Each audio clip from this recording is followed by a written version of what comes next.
Welcome, everybody. I had a little rough start getting down here. I had to run upstairs and run back downstairs and got out of breath, running around the house real quick.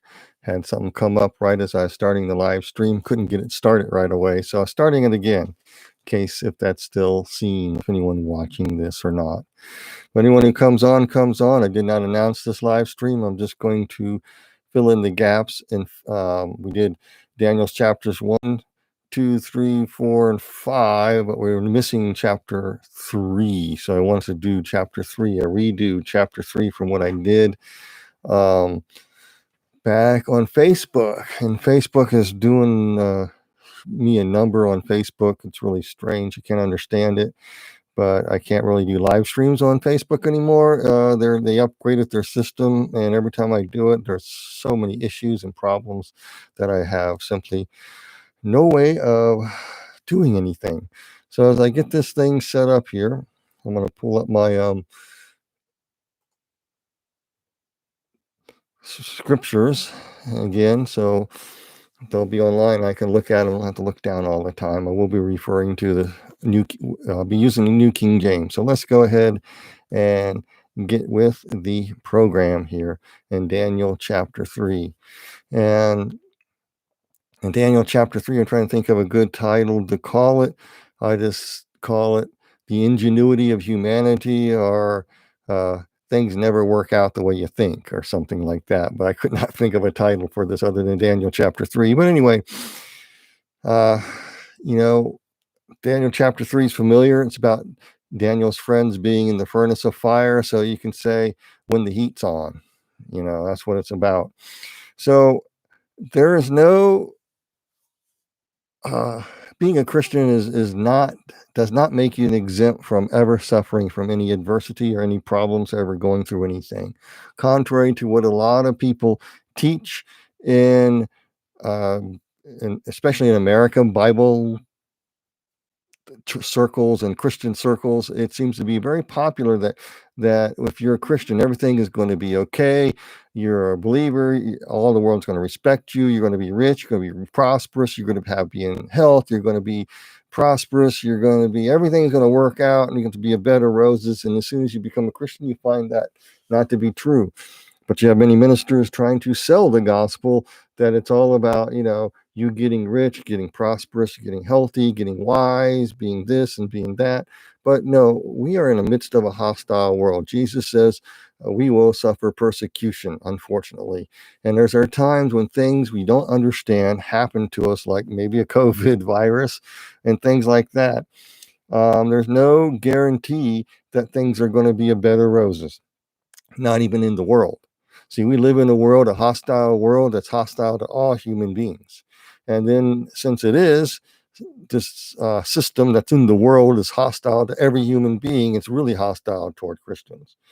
But I'd rather go through life with Jesus than not go through life without Jesus. Don't want to do that. So we're going to go in here. We're going to look at Daniel chapter 3. And Daniel chapter 3, verse 1.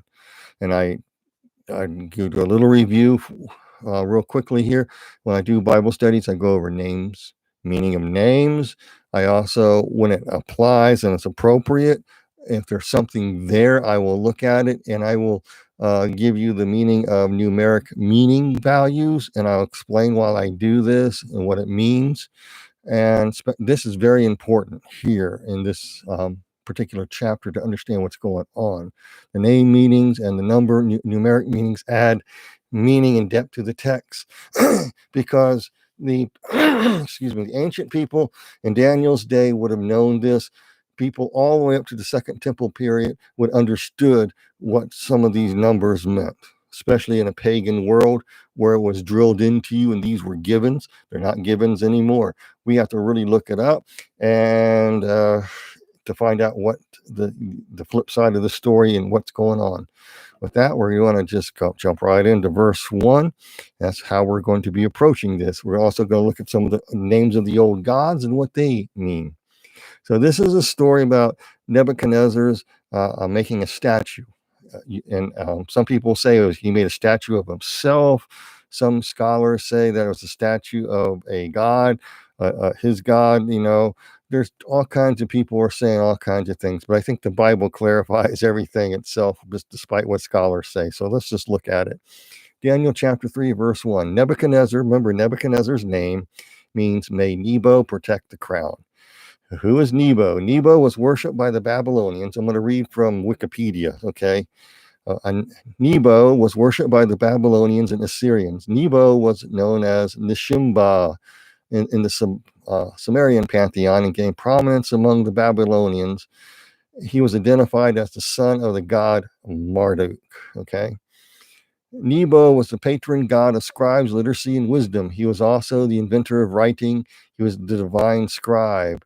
He was the patron god of the rational arts and of god of vegetation. He inscribed the fates assigned to man. That was the point I was trying to bring out. He's associated with another scribe god called Nintura. And he is associated with the Mesopotamian moon god. I won't get into all and bore you with all this. You can go on Wikipedia, you can read this pretty much yourself. In Babylonian astrology, Nebo or Nabu was identified with the planet Mercury. This would equate him with Hermes in the Greek pantheon. And so basically, if you follow the storyline, he would ascribe fates to men in order to, especially kings and elites. And if you do them right, he'll write out your course of life and make it happen. And so right here, Nebuchadnezzar means may Nebo protect the crown. Again, Nebo, the scribe, will write out the destiny to protect the bloodline so that this new one world ruler would come through Nebuchadnezzar's bloodline. Either be Nebuchadnezzar or his son, Belshazzar, which means the Prince of Bel or Prince of Marduk. It was all about protecting the bloodline, and whoever was going to be the one world ruler, because this is all about one world rule. We modernize it today as a new world order, and it is still going on since Nebuchadnezzar's day, because the book of Daniel's prophetic book describes how this mindset came about and how this new world order, as we call it today, started, its very roots, and how they're planning for an occult messiah to be raised out of the abyss and inhabit inside of a person, possess them, and that person would take over the world. And that was the whole idea of Nabu, to ensure that would happen. So that's why Nebuchadnezzar was named Nebuchadnezzar, because when the royalty dedicated themselves to the gods. For example, how many know who Jezebel is in the Bible? Jezebel was dedicated to Azra. And some people, including myself, have come to the conclusion that that Jezebel was probably possessed wholeheartedly by a fallen entity called Ishtar or Azra. It's the same entity. And because Jezebel was a high priestess of Ishtar or Azeroth. And so acted just like that capricious god did, okay? And so, when you research this out, you find out they would dedicate their kids to be possessed by entities and make ceremonies that would ensure their kids are possessed by entities. And they thought it was a good thing. Just want to give you a little backdrop there. So Nebuchadnezzar, the king of Babylon, made an image of gold whose height was 60 cubits and its width 6 cubits, and he set it up on the plain of Dura in the province of Babylon. So let me just go through here. Nebuchadnezzar made Nebo protect the crown. The king made an image of gold whose height was 60 cubits, its width 6 cubits. He set it up on the plain of Dura. Dura means wall.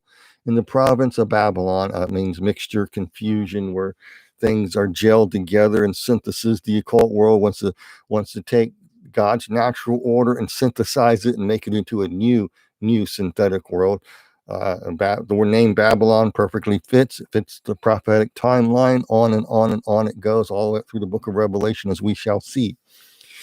So let's look at this. There are three things here that I jotted down took some notes from Dr. Anthony George teaching on this a few days ago on Daniel chapter 3, and he put out some pretty good points.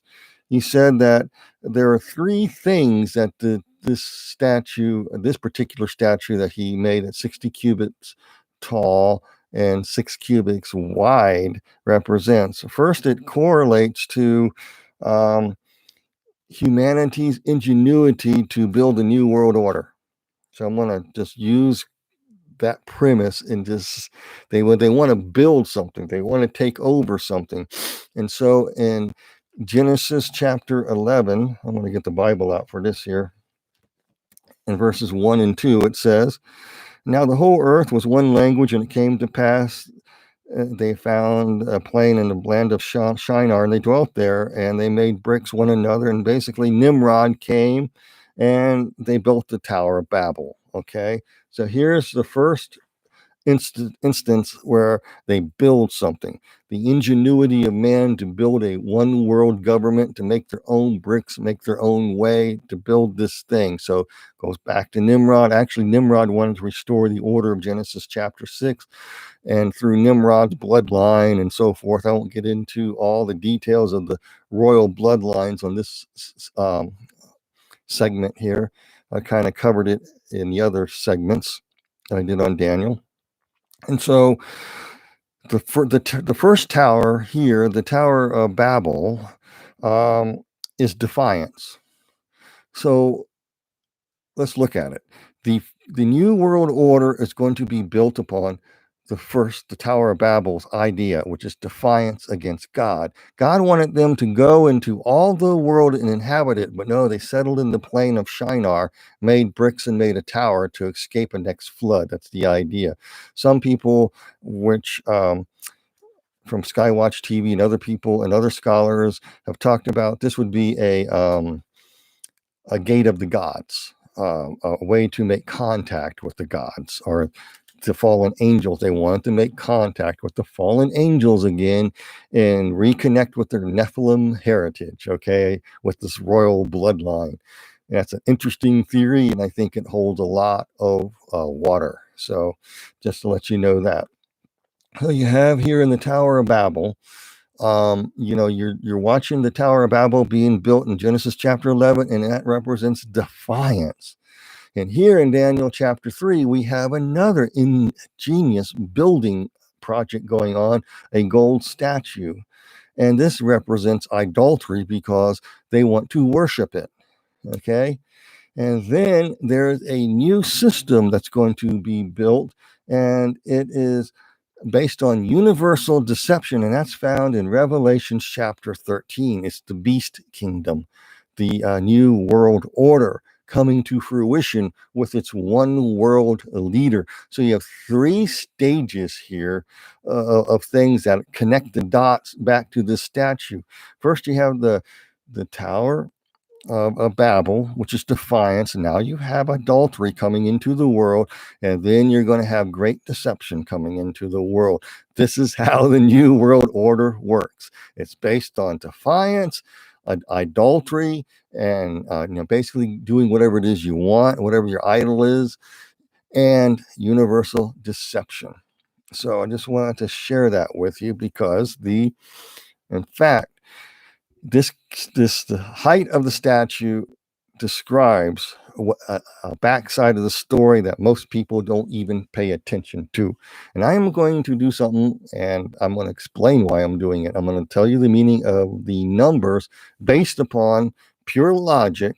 I'm going to look at the Chaldean number system because this is Nebuchadnezzar, who was in Chaldean, ruled over there in Babylon, and this is how he was thinking. This is why he designed it 60 cubits tall, which is about 90 feet tall, and 6 cubits wide, which is around 9.5 feet wide.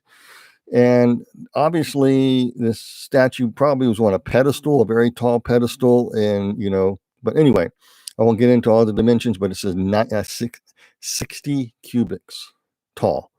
Now, you got to remember Daniel chapter 2. there was another statue in a dream that really terrified him. And he was honoring the God of Daniel because he got the interpretation. Now, he doesn't really know who Daniel's God is. In his own mind, he's going to think in terms of Babylonian thinking. Okay? And the reason why the statue is 60 cubits tall is very simple. Because in the Babylonian Chaldean number system, they identify their gods or the head fallen angel or the head gods according to numbers. Like 60 would be the head god, 55 would be their second in command, and then so forth, etc. 50 would be one, and it represents the top 7 who decree. Okay, and the number 60 is the top god, which is Anu, the one nobody pays attention to, and who I personally have done research on. And through my research, which people can challenge it, and that's fine. Some people will disagree with what I'm saying. That's okay. But Anu, since he's quiet, he kind of fades out, reminds me of Lucifer himself, the devil, who's behind the scenes and nobody sees. And I look at the old god, the Mesopotamian myths about the old gods, not as linear, trying to understand them. I worked in the field of community corrections, worked with inmates, and so I know how this reminds me of a criminal agency, and they will project their own crimes, mirror their own crimes onto the opposition. They would, in other words, their deception. So they want you to think that even though they're talking about the devil, they're flipping it around and trying to make it into God. So like they're overthrowing God. That's how the storyline goes. And they had a battle between Anu and his counterpart, and then Harsag, which would probably most likely, in my opinion, to be Tiamat, or the chaos monster, or Leviathan, and that's found in the book of Job, chapter 42. Okay, but they flip the storyline so you don't know who they're talking about or whatever. It's not the linear storylines that pay attention to. It's the and not so much, and you have to pay attention to the plot, but you also have to understand they are very deceptive, and what they're doing is protecting themselves, providing cover. And they're not really fighting each other. That's what I'm saying. They're very organized. Jesus says a kingdom of, talking about the devils and Satan, his kingdom is not divided. You got to listen to Jesus and not eggheads, but listen to Jesus.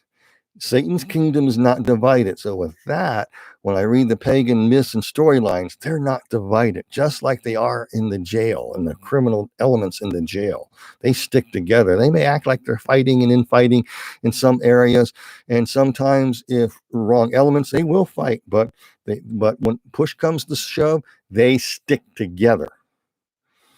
And in the jails, I can tell you some stories. And if in my department, I was responsible for programs unit. I also was responsible for commissary and volunteers coming in. So I had a lot of interaction with all over the place. I ran programs like Guitar Jam, Comedy Night, entertained the inmates and so forth, etc. But if someone stole commissary, they all stuck together, wouldn't tell anybody who would steal it. So you have a little game you play. You throw your authority down. I lock down the whole pod. I tear up every single room. I go in there.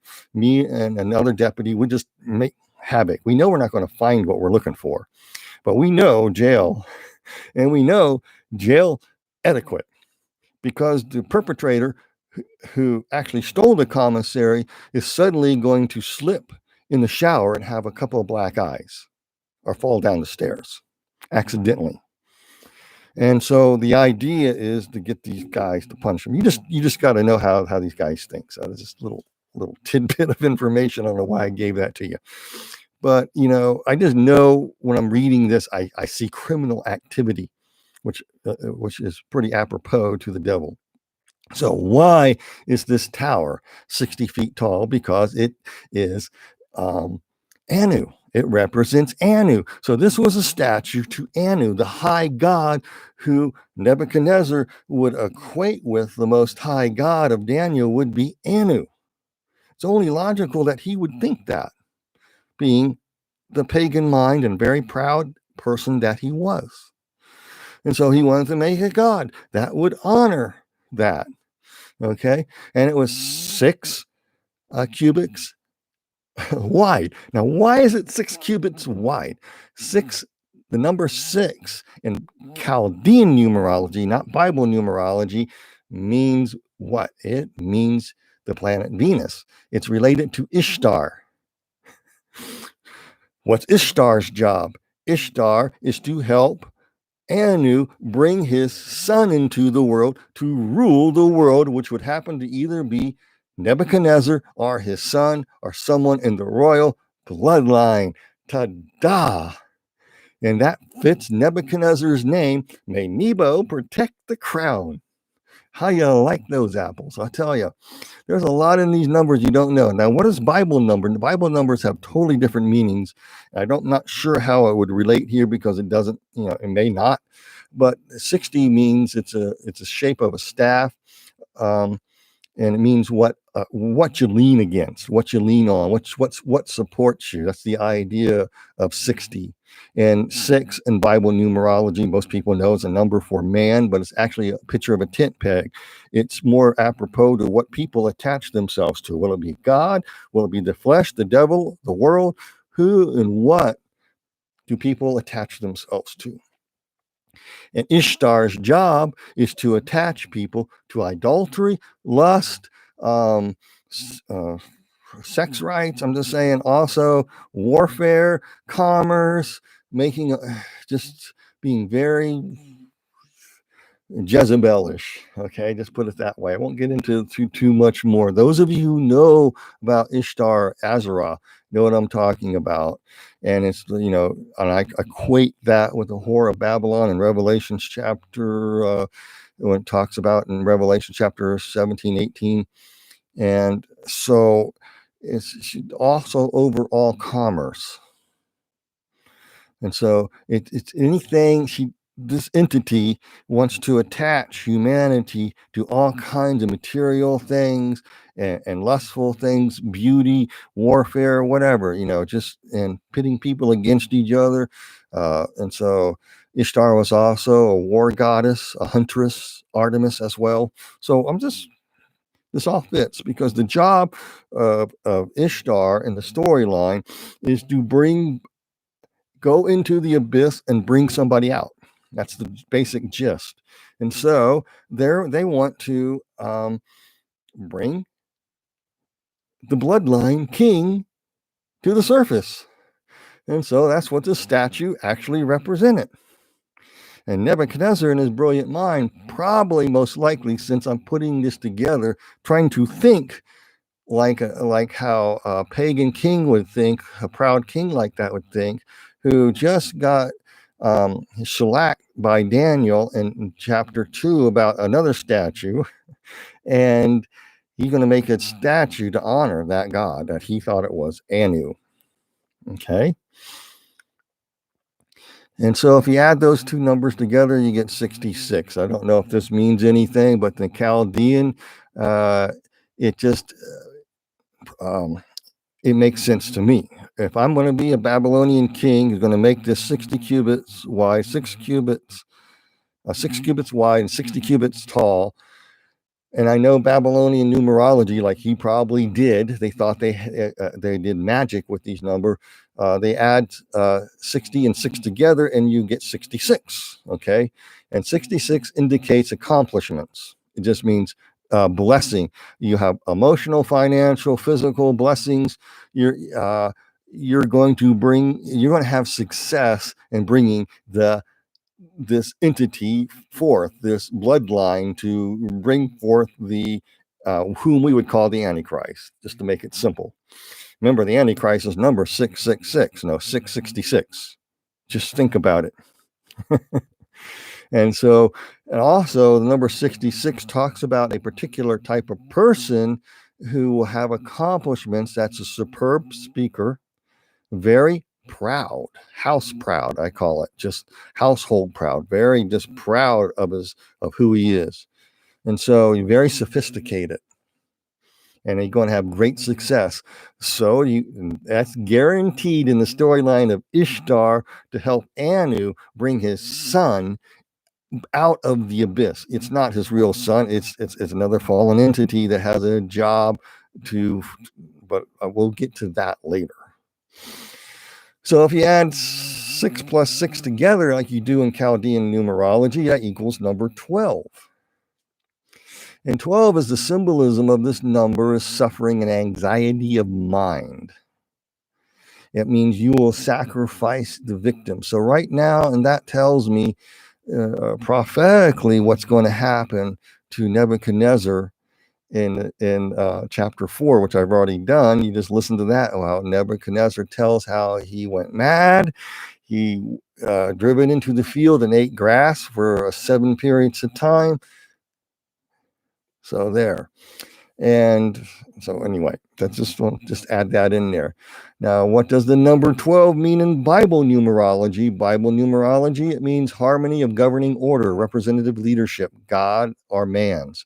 So if you want to apply the biblical numbers as a backdrop, you have human beings are going to go into their idols here. You got to have the context here and worship something because they're made to worship this. They're going to be made to worship, attach themselves to the whore of Babylon, attach themselves to Ishtar's influence in order to get the Anu's, the sun deity, or whatever you want to call him, this Anu's son or the Antichrist, to come forth through the bloodline. Okay. In order to create a, guess what? That's a governing order. Okay. So number 12. Now, what does 66 mean in Bible numerology? Well, Bible numerology, number 66 means idol worship. So this tells me that humanity will attach to be influenced by Ishtar to produce the devil's son, that's Anu, and this is going to come about and bring about idol worship. This is exactly what this chapter is about in a secular world system that is governed by this entity, okay, which would be the Antichrist, and to create a, number 12, a governing order. That's exactly what Daniel in the later chapters, I think it's chapter 7, 8, 9, and 10, talk about. The book of Revelation talks about this. Connects with the scripture. You can't tell me that it doesn't. I happen to know this stuff, but I'm just saying. You might find it a little interesting. You might find it a little confusing. But in this Chaldean system, you add all numbers together until you reduce them to a final number. So you have 12, so that'll be 1 plus 2, that equals 3. And 3 in Babylonian numbers mean manifestation. This will manifest, guaranteed to manifest, and it will expand. That's what it means. So in the Babylonian thing, Nebuchadnezzar, if you can follow me, made a statue to Anu, who he thought was the god that Daniel was worshiping, and that Ishtar was going to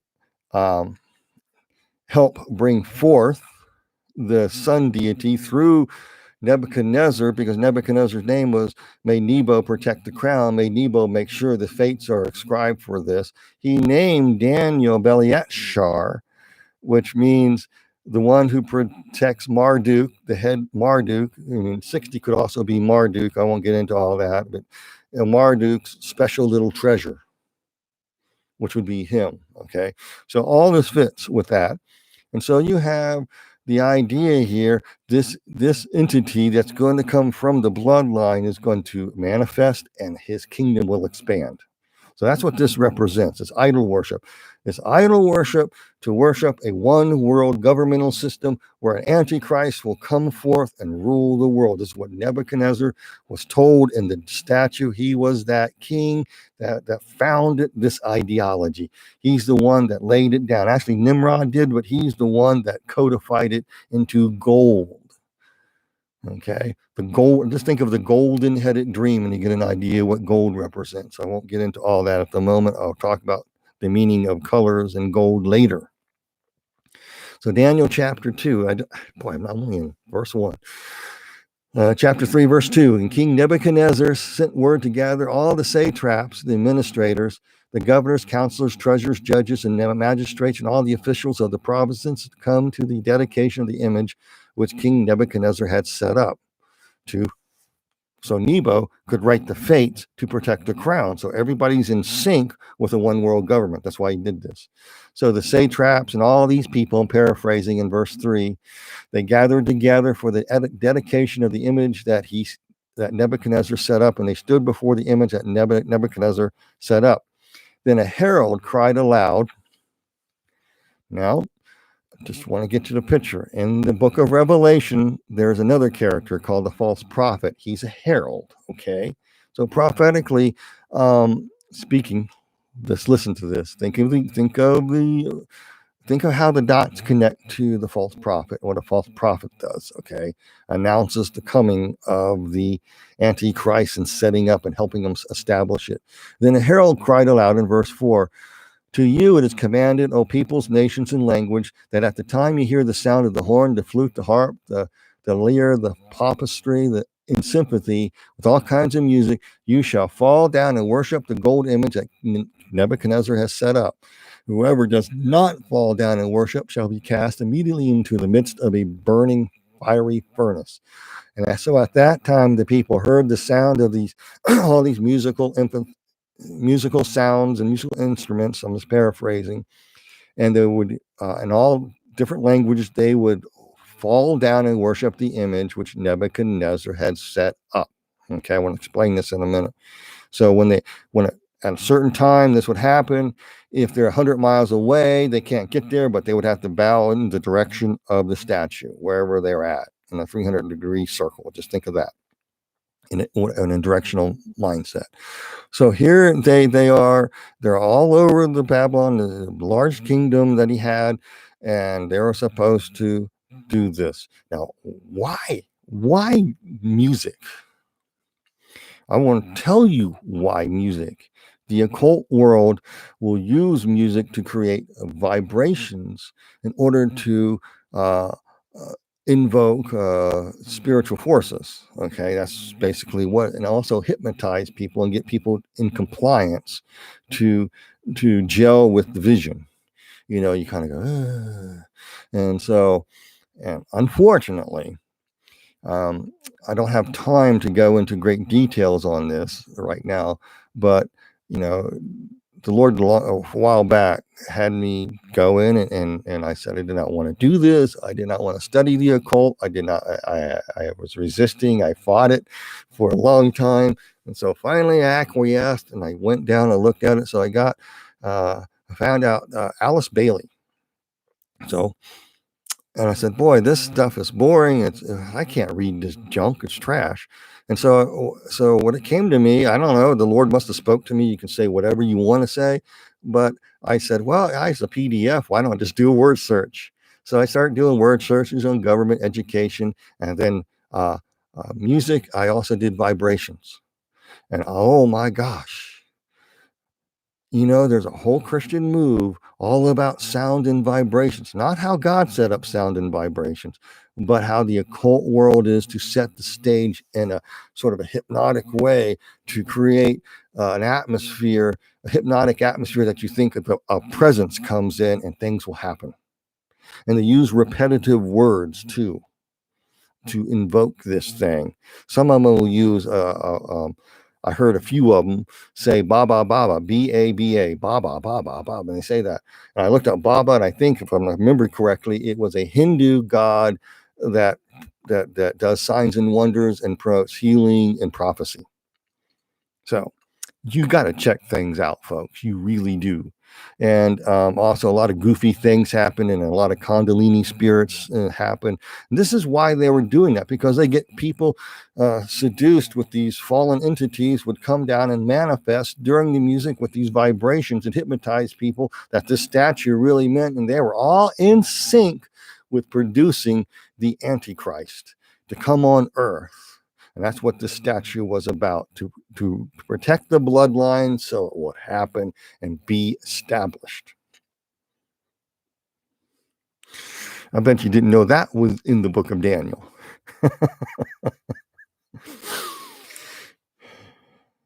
And it's in churches today, and they have the same doctrine, too. And you got to take over everything. You got to take over educational system. You got to re-educate the family. You're going to have to take over the arts and entertainment industry, the military, the government. You're going to have to take the 7 fears of cultural influence before Jesus can come back. Same philosophy, same ideology. They even use the same ideas that the pagans use of vibrations in order to create music in their church services hypnotically.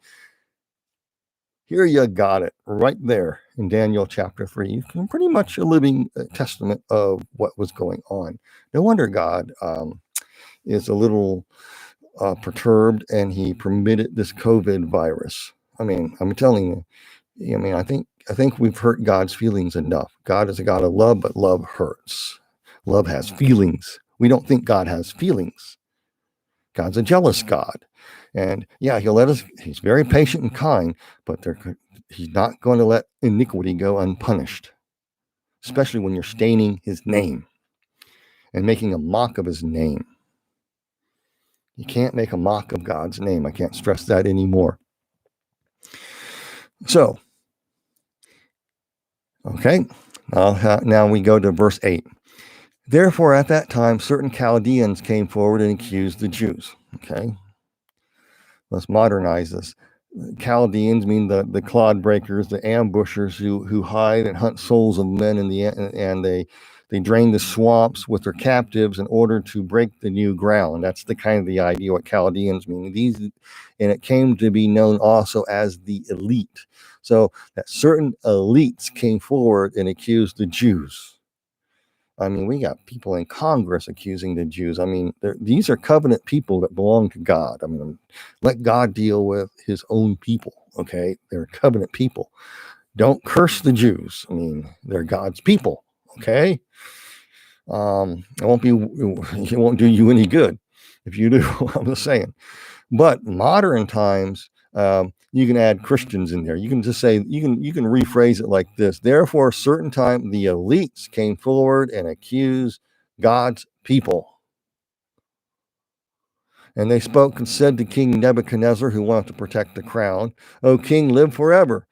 O you, king, have made a decree that everyone who hears the sound of this music shall fall down and worship the gold image. Whoever does not fall down and worship the image will be cast into the midst of a burning fiery furnace.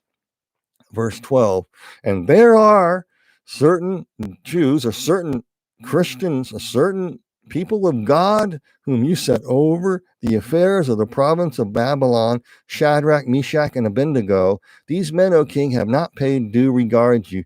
They do not serve your gods or worship the gold image which you have set up. So here's Nebuchadnezzar. He's in a conundrum. Just think about it. He set up this thinking that it was Daniel's God, but then all of a sudden they don't.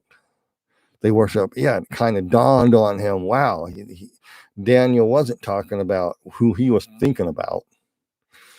So there's got to be an example made of these guys, because Daniel had these 3 guys as friends, made rulers over the Chaldean elites. And the Chaldean elites did not like that. This is prophetic, folks, because the world system does not like those who believe in God, Jews or Christians, or anyone who opposes them. Okay? They are the enemy.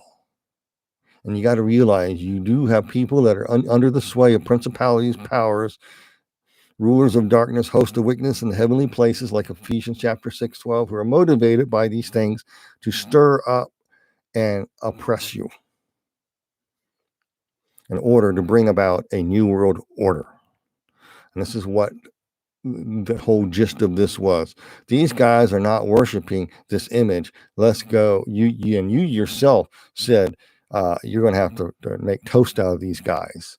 And Nebuchadnezzar goes, ooh, if he already had to, he gave his word. So these are, see, in the realm of humanity just, we have a sin nature, and it's something that the devil cannot conquer. And no matter how hard he tries to get humanity into sin and stuff, sin nature will turn around and attack him. Okay, I'm just saying they will eventually rebel. History has proven that out. You oppress people long enough, they naturally will rebel all throughout history. When one world government, people rebel against it eventually. Okay, I'm just saying history has proven that true. That's what I'm talking about a sin nature. Now, and the devil most certainly can use the sin nature to his advantage, and he has great experience in that as well. But it always comes back to bite him. And so, only one that conquered sin and death is Jesus. So, put your faith in Jesus, and you won't be subject to the world like this. But the world will come against you. And so like I said before in chapter 1, and I said in the other chapters we studied already, that Shadrach means the royal great scribe, Meshach means the guest of a king, and Abednego means the servant of Nebo. So what he was saying, these Chaldeans were saying, hey, Shadrach, that royal great scribe, which is probably Nintura or the scribe or the other scribe, Nebo, one of them, they're guest of the king, and they're supposed to be a servant of Nebo because Nebo is going to protect the crown, and your son's name is Beliashar, the prince of Baal, or prince of Baal, or prince of Bel, or Marduk, or whatever, and that's going to protect the royal bloodline. And these guys ain't worshiping the same God you think they are because they're not bowing down to it. So here's the litmus test. These people ain't worshiping the God you think he's worshiping, Nebuchadnezzar. They're not living true to the name that you forced upon them to live by. And that's the lesson we need to learn. We're Christians. The world will always try to name us to get in sync with them. And they've been successful in some Christian churches to do just that. To have great royal scribes, to be the guest of the king, servants of Nebo, in order to bring a one world government back, take over everything just like they want to do. Alice Bailey taught about it. Blavatsky mentioned it. Crowley, all these other occultists, Michael Ford, I can name a dozen or so occultists who all talk about this stuff. And so they want this royal bloodline, and you have to take over basically the cultural centers of the world, of all nations, and flip them, okay, into a mindset of welcoming a one world leader to rule all. And these guys were not living up to that standard. Sadly, in some churches, people are being duped without them even knowing it, that that's what they're doing. So Daniel chapter 3:13. Then Nebuchadnezzar made Nebo protect the crown. In rage and fury, gave the command to bring Shadrach, Meshach, and Abednego. So they brought these men before the king. And Nebuchadnezzar spoke to them, saying, is it true, Shadrach, Meshach, and Abednego, that you do not serve my gods or worship the gold image which I have set up? Now, if you are ready at the time you hear the sound of this music, I won't read the whole thing for the sake of time here, and fall down and worship the image which I have made good. But if you do not worship, you will be cast immediately into the burning, fiery furnace. And who is the God who will deliver you from my hands? Oh boy, I'm going to unpack this. So he is saying, I'm giving you a second chance because I like you guys. You guys help me out, but these elites here don't really like you, but you walk in integrity. You are smart. You're savvy. You've done great things. I'm going to give you a second chance because I'm boss man here. If you just hear the music and bow down and get into the vibes and get into the mind control and get in sync with helping me protect my royal bloodline, so these new world order leader can come forth at some point in history, or now, or through my son, I will spare you. It says, who is the God who will deliver you from my hands? That's a pretty arrogant statement. This is what the world thinks of Christians. Who is the God who will deliver you from my hands? Nah. God ain't going to protect you. You know what? Listen to what these guys said, and it should be an attitude that all of us should have. And Shadrach, Meshach, and Abednego answered and said to King Nebuchadnezzar, may Nebo protect the crown. It cracks me up. We have no need to answer you in this matter. If that is the case, our God whom we serve is able to deliver us from the burning fiery furnace, and he will deliver us from your hand, O king. But if not, let it be known to you, O king, that we do not serve your gods, and nor will we worship the golden image which you have set up. Bingo. In other words, our God's going to deliver us. He can deliver us from the fire, and if we die in the fire, we still get delivered because we're going to heaven. Hallelujah. I feel sorry for you. Do you have that attitude? Can you develop that attitude? Do you have a heavenly mindset, eternal mindset, which is so neglectedly never hardly ever taught on anymore in the scriptures anymore, or in churches very rarely taught? Think about it. Do you have any guts? Well, I just want to think. I'm not saying this to criticize you. I want you to really think, because we are headed for some dark times. This COVID virus has revealed what governors think of Christians and what the basically liberal left progressives think, and how they want to control all aspects of life, how they are taking over everything, how they want to set up a one world government because they are globalist, trying to mix the iron with the nation states here. They're trying to get these Daniel chapter 2 statute to walk. Before it walks, Jesus comes back and smashes it to bits. Remember, the tribulation period is only a 7-year period, but before that is a lead up to it called birth pangs. We're living in those birth pangs, folks, right now. This is worldwide. Doesn't just New Zealand pass some crazy laws to protect you for your peace and your safety? When they say peace and safety, we're doing this for you. We're going, like the Michigan governor in the United States arrested a 77-year-old man for wanting to open a barber shop. People are fed up with this stuff. And so they're doing things that are highly illegal under normal circumstances, but under our constitutions, when you declare in a state of emergency, governors can pretty much act like gods. So I think some more laws need to be passed to prevent this stuff, don't you think? But anyway, all this is coalescing toward a time when people are going to say, God's not going to deliver you. We are the power. Now, if you just get with the vibes and get with the program and get with us, everything will be okay. But can you say, if that is the case, the God whom we serve is able to deliver us from the fiery furnace, and he will deliver us from your hand, O king. But if not, let it be known to you, O king, that we do not serve your gods, nor will we worship the golden image which you have set up. We ain't. You can kill us, our God will deliver us. Will rapture us, or we'll go through it, or whatever. We're going to serve the Lord. We're not going to serve the world system.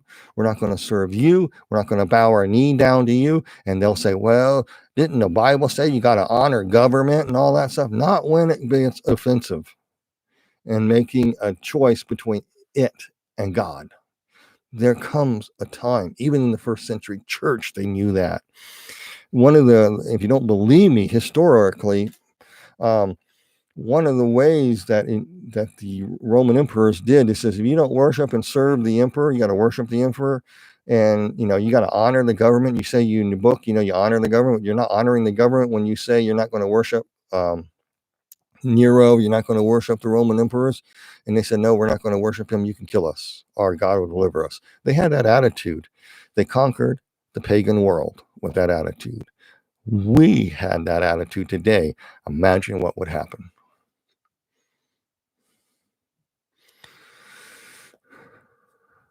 The Bible says, do not love your life unto death, right? Okay.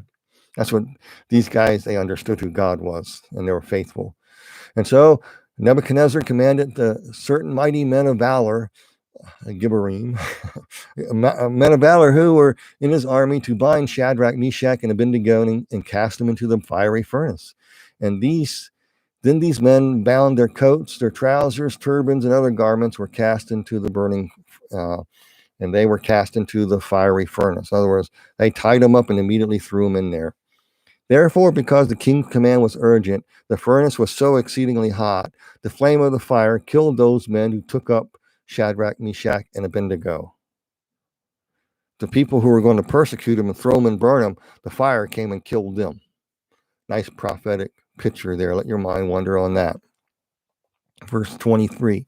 Then these three men, Shadrach, Meshach, and Abednego, fell down and bound into the midst of the burning fiery furnace that was so hot that it killed the guys pushing them in. But they were still alive. Then King Nebuchadnezzar, may Nebo protect the crown, was astonished. He rose in haste and spoke, saying to his counselors, Did we not cast 3 men bound into the midst of the fire? And they answered and said to the king, True, O king. Look, I see 4 men loose, walking in the midst of the fire. They are not hurt, and the form of the 4th is like the Son of God. People like to say this was just a mere angel. Some commentaries Bible commentaries read that way, but if you research this out, this is the pre-incarnate Jesus, the one John wrote about. The Word became flesh and dwelt among us. Okay, this is the pre-incarnate Jesus. Jesus, it says in John chapter 1, his delight was in the sons of men. Okay, and so this is a pre-incarnate, the second person of the divine Trinity, which I don't have time to explain. Not 3 separate gods, but one God. And I tried to explain it. If God speaks, his word lives. Okay, you don't know what a spirit is. Don't be so proud thinking that you're going to make God's oneness like this tube of chapstick. That's not the idea of. It's an echad, a unity of oneness.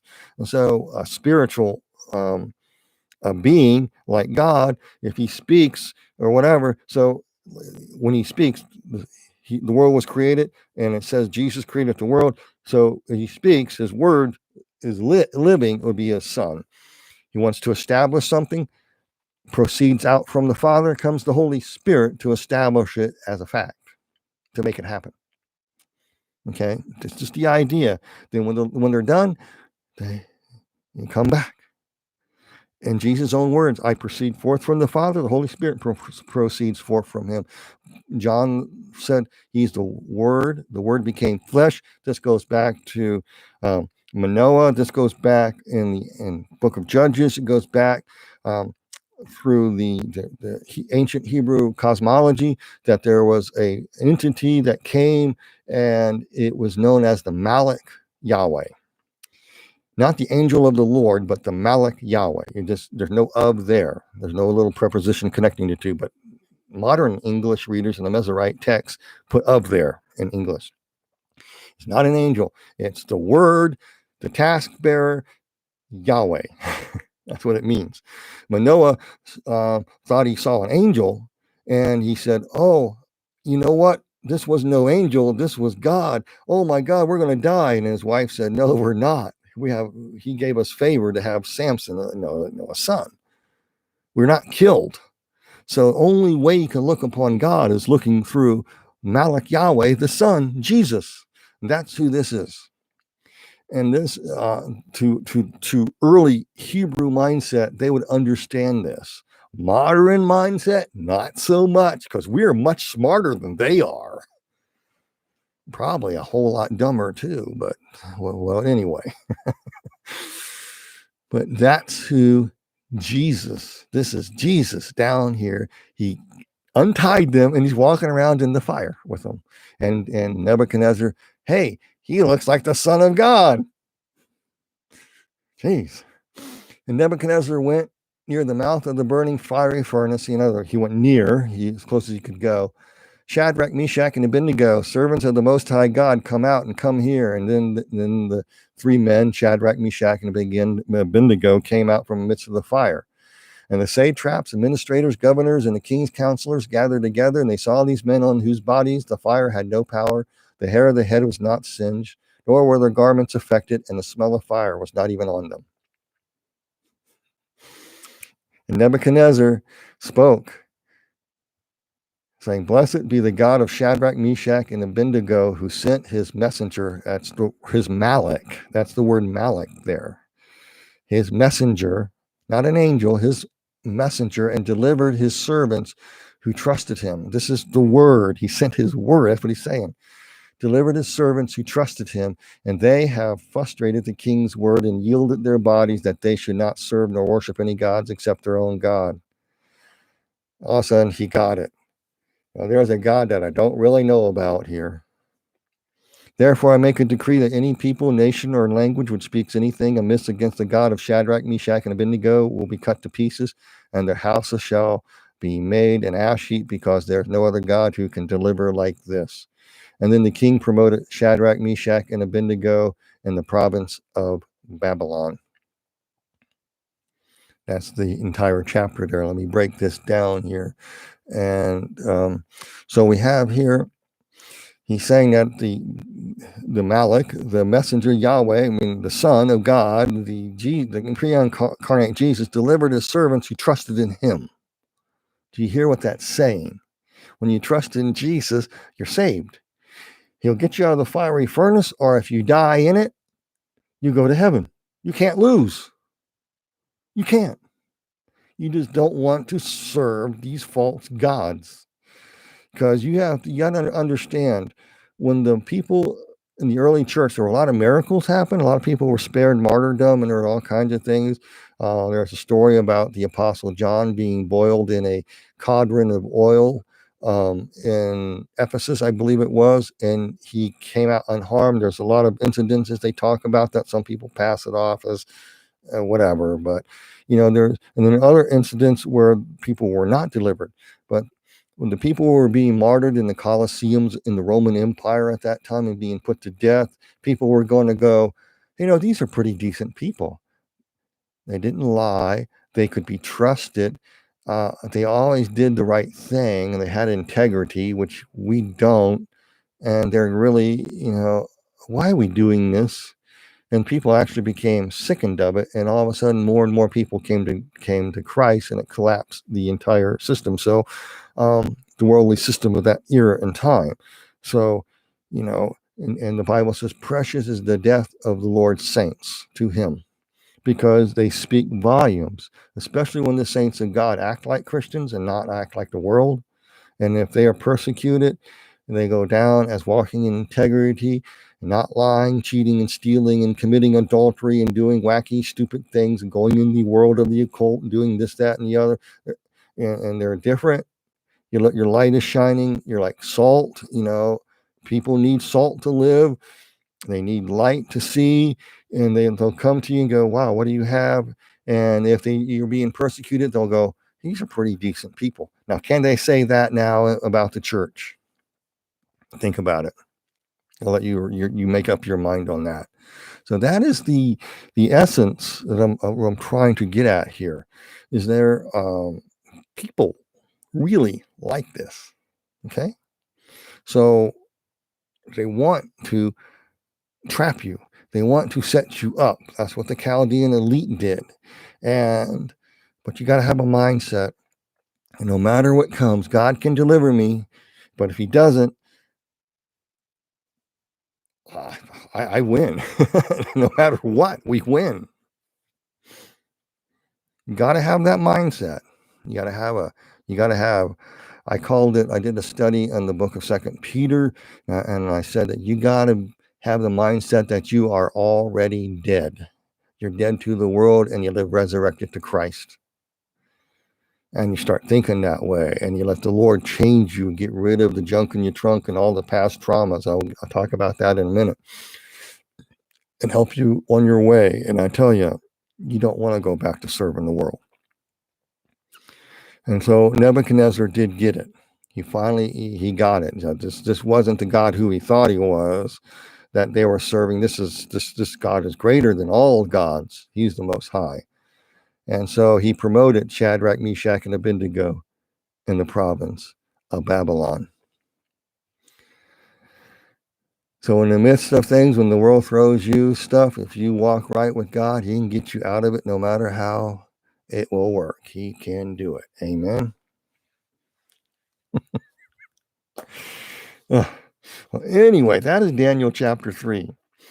And I wanted to do Daniel chapter in sequence, but and save the Facebook live streams that I did. But the new Facebook live stream engine that's used to me is really buggy. So when I downloaded it this time, it was so choppy. It was like this. I mean, you were looking at me, and I was actually vibrating back and forth because the film clip. And so you try to watch it, I'd make you seasick. I mean, it was so unclean. It was just. So I had like I did Daniel chapter 1. I just put everything and made it a podcast and made it short and just put a bunch of images and pictures on there to hide the jerky thing. And that takes a lot of time putting that stuff together. And I like doing things live stream. I like preaching in front of people. I like teaching in front of crowds, and I like that.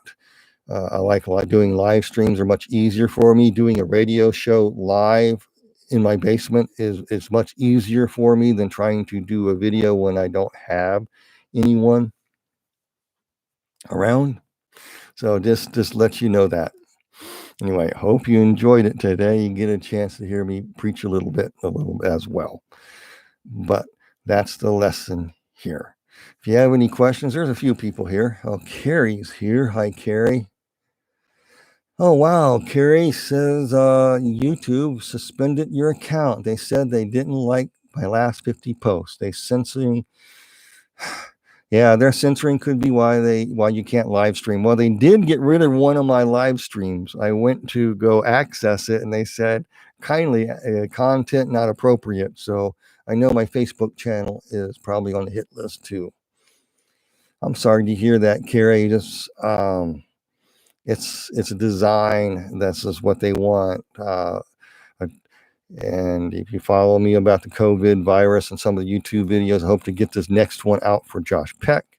I got one more. I got to do an ending segment for it, but I'm putting the pictures into it. I want to get it out to him as soon as possible, and also put the short version up on my site, but the long version will be on his site. Okay, so let's see. TL, as it was, it shall be the end. Azara, Nimrod, Babylon, Gallimates into the Antichrist. Yeah, that's right. Pretty much says it all. You're right on that. We've entered into Babylon 2.0. We're probably probably 3.0 right now. And we need much courage and valor in the coming days. And that's right. We sure do. I know we have a few people watching. I didn't even announce this. In fact, I found out on YouTube channel, I got to have at least 1,000 subscribers in order to be able to do like a community page where I can make announcements. I'm trying to figure out a workaround to that. So I can get that worked around with you. I'm trying to figure out how I can do that to notify people. I'll try to do on Facebook. I also just maybe on the discussion page like I did, I'll just say I'm doing a live stream. This should catch us up from Daniel chapter 1 through 5. We'll get into chapter 6, and then we'll go into chapter 7, a lot of in-depth Bible prophecy. So I hope you learned something today about this, and don't mind my hair. I haven't had a haircut in over 50 some days, so hopefully my wife can cut it tomorrow and make me look more presentable. But it's getting a little scraggly and stuff. Anyway, I better let you guys go. And if there's not any more questions, I will go ahead. And again, Carrie, I'm so sorry. Jeez. If you got my website information, or you can go to Bryan, BRYANMELVIN 1 @gmail.com. You can send me an email too if you want to keep contacting me, so you don't lose out, so I can at least make contact with you as well. I'm sorry about that Facebook thing. I expect it'll probably happen to me. The one advantage, I did do a private Facebook group, which gives you a little more slack than a public one does. I prayed about that many years ago when I set it up. And it's go private, don't go public. Everyone says go public. And Lord, they're really strong on me. I had to do it private. Now I understand why. I try to keep it up as long as I can. Hope this YouTube page will go up and stay up. And they are censoring things. They're using the COVID virus to lay the foundations for a surveillance state. And I would like for you guys who are listening to me and email me this too. If you've been on lockdown and stay-at-home orders during that time before you start opening up, if you have noticed new security cameras in your supermarket stores that you go to, like Kroger, Safeway, whatever, and Target, Walmart, or the other box stores, have you noticed some interesting new security cameras? We went to a King Soopers today in another city, a city close by, same cameras. And so what better way to use a surveillance state to get it set up so everybody has to go in just certain stores for a long period of time, use your phone data on your phone to track who you are, get facial recognition for a future surveillance state. Just think. This is what they want. I read the documents. They're on public domain. I'm not making it up. Everything I talked about the COVID virus and the scenario plannings are now in the headline news. Everything I said back in March, in April. I'm not saying I was a prophet. No, I just read the documents that pointed out the facts and connected the dots that showed forth from the research what they were up to. And now we're seeing the fruit of it. To me, they're laying the foundation stone,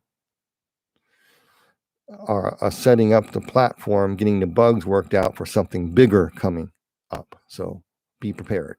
With that, God bless you all. I'm going to go ahead and end this. You be blessed in Jesus' name. Amen.